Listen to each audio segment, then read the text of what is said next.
Du Baby Benny. Je la vis. Oui, c'est pour les enfants de 3 ans, mais je trouve ça trop bon. Tellement bon. J'adore. Bref. Coucou, j'espère que tu vas bien. Aujourd'hui, on se retrouve dans une nouvelle vidéo et dans un nouveau décor. Parce que j'ai déménagé. Je crois que je t'avais déjà dit dans une précédente vidéo que j'allais déménager. Mais c'est fait. Maintenant, c'est fait. Donc, voici ce nouveau décor. Je pense qu'il peut être amené à changer encore, peut-être un peu. Je sais pas encore, je suis pas encore bien fixée. Donc, voilà. En tout cas, pour cette vidéo, ce sera celui-ci.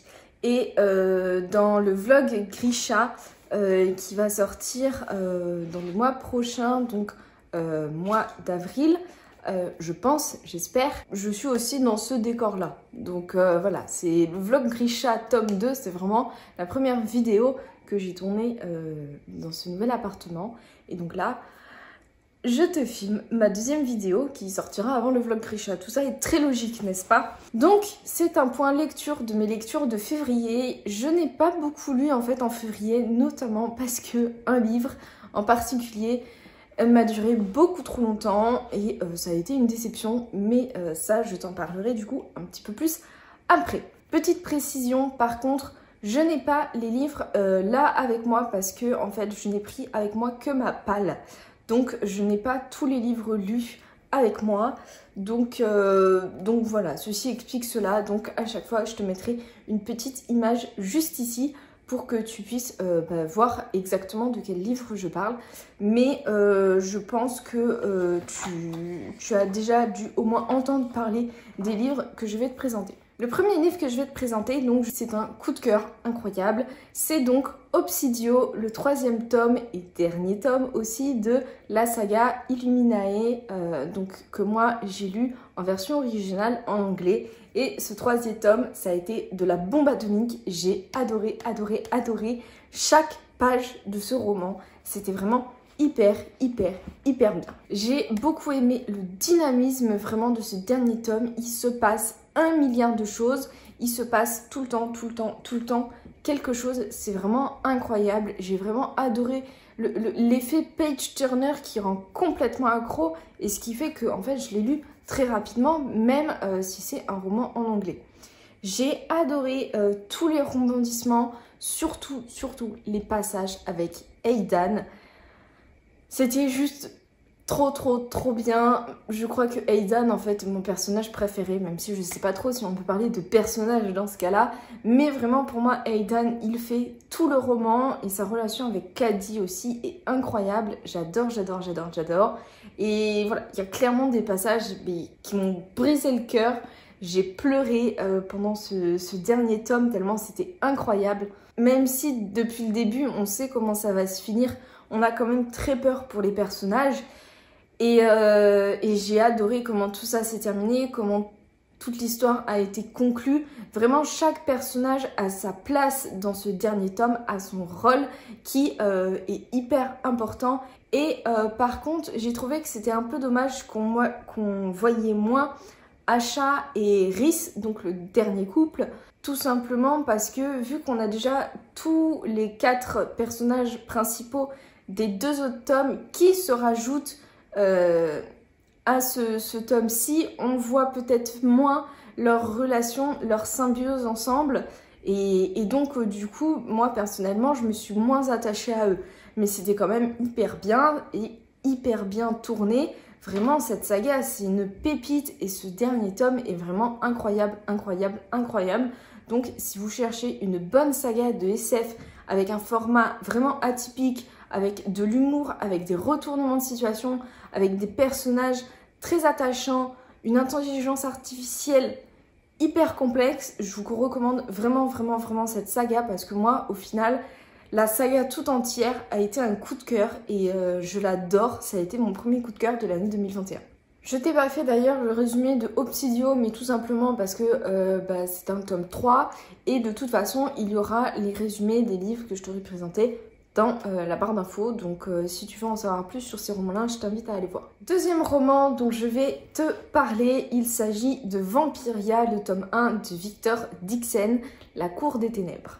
J'ai beaucoup aimé tout l'univers qui est très très sombre.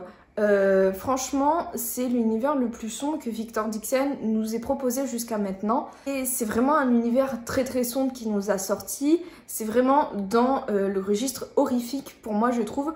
Tout simplement parce qu'on a vraiment des passages dégueulasses. Vraiment, les premières pages, c'est vraiment pas cool. On a des détails qu'on n'aimerait pas connaître, très honnêtement. On n'aimerait vraiment pas les connaître, ceux-là. On a toute une pression, toute une atmosphère très pesante de vampires très maléfiques, pardon, très horribles, très cruels. Et je trouve que pour ça, l'univers a été bien fait parce que vraiment, pendant la lecture, on angoisse vraiment et on appréhende grandement cet univers. On se méfie de tout, un peu comme Jeanne au final, qui en vient à se méfier un peu de tout et de tout le monde. Et pour ça, pour l'ambiance, c'est hyper bien fait. L'héroïne, Jeanne, est vraiment une héroïne à la Victor Dixon en fait. Elle est badass, elle en veut, elle a un caractère bien trempé, elle se laisse pas faire, elle est prête à tout et elle est très forte. Et c'est vraiment un trait de caractère des personnages féminins que je pense que Victor Dixon aime beaucoup mettre en scène pour ses personnages féminins. Et donc là, encore une fois, on a un personnage comme ça. Ça ne m'a pas dérangé outre mesure parce que Victor Dixon nous propose toujours à côté des personnages un peu plus nuancés, un peu plus différents, on va dire. Donc voilà, pour Jeanne, je suis assez curieuse de voir son évolution dans les tomes suivants parce qu'au final, à la fin de ce premier tome, elle nous semble assez antipathique. En fait, de par toutes ces actions qu'elle fait, qui sont compréhensibles, j'ai envie de dire, elles sont compréhensibles, elle a envie de s'en sortir dans un monde comme ça. Je pense que pas mal de gens réagiraient comme elle, donc voilà. Mais ce qui fait que, en tout cas, de notre point de vue, nous, êtres humains totalement normal dans un monde normal, ça nous paraît particulièrement horrible ce qu'elle fait. Et donc, du coup, on a vraiment un côté antipathique par rapport à elle. Je suis curieuse, voilà, de découvrir comment elle va évoluer, comment elle va se rattraper, entre guillemets. Concernant les autres personnages, je les ai beaucoup aimés et je pense qu'il y en a beaucoup qui mériteraient plus d'approfondissement et j'espère que ça arrivera dans les tomes suivants parce que je pense qu'il y a beaucoup matière à faire et beaucoup de personnages sont très intéressants. J'ai particulièrement aimé le personnage de Naoko, que j'adore, je la trouve géniale. J'ai beaucoup aimé aussi le personnage de Raphaël qui lui m'a rappelé le personnage de Joshua dans le cas de Jack Spark. C'est un personnage que je vais être très curieuse de suivre l'évolution et de découvrir un petit peu plus dans les tomes suivants. Côté univers, je te l'ai déjà dit, j'ai adoré l'ambiance qu'a développé Victor Dixon pour ce roman-là. J'ai adoré aussi les petites références très subtiles qu'il place dans son récit pour faire référence à des faits historiques qui se sont vraiment passés. Par contre, j'espère que dans les prochains tomes, il va un petit peu plus se rapprocher du réel. Parce que là, au final, on a vu Louis XIV et c'est tout comme personnage historique. Ou en tout cas, quasiment. Certains ont bel et bien existé, effectivement, mais ils sont moins connus. J'espère, par exemple, qu'on pourra voir Madame de Montespan, qu'on pourra voir Madame de Maintenon, qu'on pourra voir voilà, de grandes figures qui étaient emblématiques de l'époque de Louis XIV et qui peuvent vraiment avoir un truc, je pense, dans cette histoire. En tout cas, moi, ça me plairait beaucoup personnellement. Je pense pas que ça plaira à tout le monde, par contre, d'avoir un petit peu plus d'historique, mais moi, j'aime beaucoup. Donc, je trouverais ça plutôt cool si Victor Dixon nous propose ça dans le tome 2. Donc voilà, globalement, ça a été une très très bonne lecture, même si je pense qu'elle est un petit peu à nuancer. Notamment, bah voilà, pour moi, l'univers, j'aimerais avoir un tout petit peu plus d'historique. Jeanne est assez antipathique au final, mais elle promet une évolution assez intéressante. L'histoire nous promet une évolution assez intéressante, donc je suis quand même de découvrir la suite et j'ai beaucoup aimé l'ambiance. J'ai beaucoup aimé la plume de Victor Dixon, évidemment, qui est toujours aussi simple, aussi addictive, aussi percutante. Et j'ai vraiment, au final, hâte de découvrir le tome 2. Ensuite, le dernier livre que j'ai lu en février, ça a été Les Dames du Lac, le tome 1 de Marion Zimmer Bradley. Et ben, lui, ça a été une déception. Dans ce roman-là, on reprend la légende arthurienne, mais en suivant un petit peu plus les femmes. Les femmes qui sont donc, par exemple, Igerne, Morgane, Viviane, Guenièvre, voilà. Surtout Morgane. On suit surtout Morgane. Et ce roman-là a été pour moi une grosse déception. On suit comment Camelot a été mis en place, comment Arthur a pris son trône, comment il a épousé Guenièvre, qui sont Lancelot par rapport, parce qu'en fait ils sont tous plus ou moins de la même famille hein, quand même. Mais voilà, on découvre un peu plus tout ça. Et il y a des histoires d'amour, des cœurs brisés, des guerres, voilà, la légende arthurienne. Et ça a été une grosse déception en fait pour moi parce que déjà la plume, je n'ai absolument pas apprécié la façon d'écrire qui est mais tellement longue, tellement lourdasse, mais lourdasse, pas lourdasse comme Maupassant, comme Balzac où il y avait vraiment un style. Là j'ai trouvé qu'il y avait que c'était lourd mais qu'il n'y avait pas de style particulier. J'ai vraiment pas du tout accroché à la plume. Ça m'a laissé mais complètement de marbre. J'ai trouvé que même il y avait une certaine distance voulue par l'autrice envers ses personnages. À aucun moment je me suis sentie touchée par ce qui arrivait au personnage. Vraiment, à aucun moment je me suis dit « Oh mon Dieu, mais c'est horrible, mais comment elle va faire ?» Mais non, vraiment, j'étais complètement indifférente à ce qui leur arrivait. Et des fois, vraiment, les personnages étaient énervants. Et j'ai ce côté-là, vraiment un effet de distance avec les personnages qui a complètement coupé le peu d'intéressement qu'aurait pu avoir l'histoire. Parce que l'histoire, en plus, au final, il se passe pas grand-chose. En tout cas, moi, j'ai trouvé. Voilà, moi, j'ai pas compris pourquoi ce roman avait autant plu.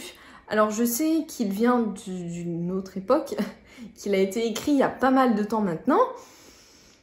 Mais j'ai quand même pas compris pourquoi, même à cette époque-là, il a eu du succès. Parce qu'il n'est pas original, il est lent, le style est lourd. Vraiment, pour moi, je ne l'ai pas trouvé très intéressant, en fait, tout simplement.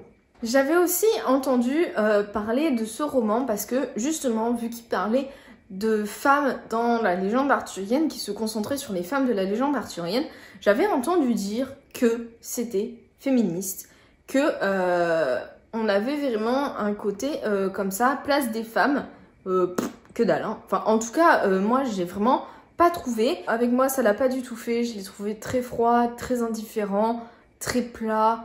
Voilà. Pour moi, j'ai pas du tout aimé et je crois que je lirai même pas le tome 2.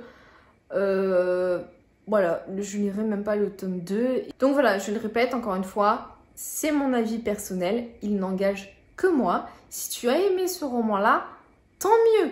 Et même, explique-moi pourquoi tu as aimé, parce que je serais curieuse de découvrir un autre avis.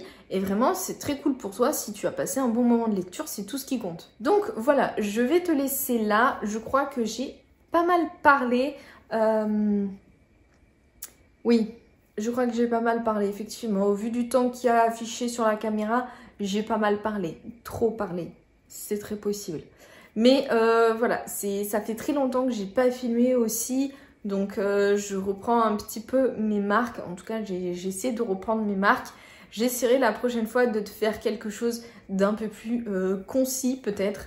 De moins blablater et tout, d'un peu plus préparé. Donc voilà, j'espère que cette vidéo t'aura plu. N'hésite pas à commenter la vidéo si tu as lu un de mes livres ou si un des livres que je t'ai présenté te fait envie. C'est avec grand plaisir. N'hésite pas aussi à aimer la vidéo si elle t'a plu ou à t'abonner à la chaîne si tu as envie de me suivre un petit peu plus régulièrement. Et puis moi je te fais des bisous et à très bientôt dans une nouvelle vidéo.